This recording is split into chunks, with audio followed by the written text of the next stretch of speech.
6 രസങ്ങളും വേണ്ട രീതിയിൽ യോജിച്ചു വരുന്ന ഒരു വിഭവമാണ് മാമ്പഴപ്പുളിശ്ശേരി.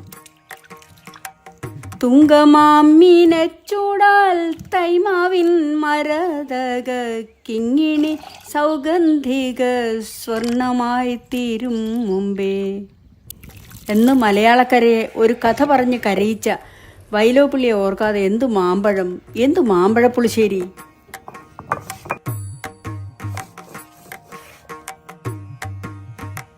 മാമ്പഴപ്പുളിശ്ശേരിക്ക് മധുരം ഉണ്ടായിരിക്കണം, എരിവും പുളിയും ഒപ്പത്തിനൊപ്പം ഉണ്ടായിരിക്കണം.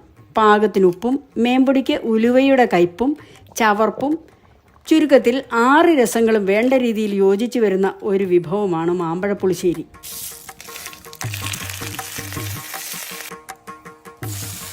ഒറ്റ ഞൊടിയിടയ്ക്കുള്ളിൽ അവർ വച്ച നിവേദ്യം കഴിച്ചു.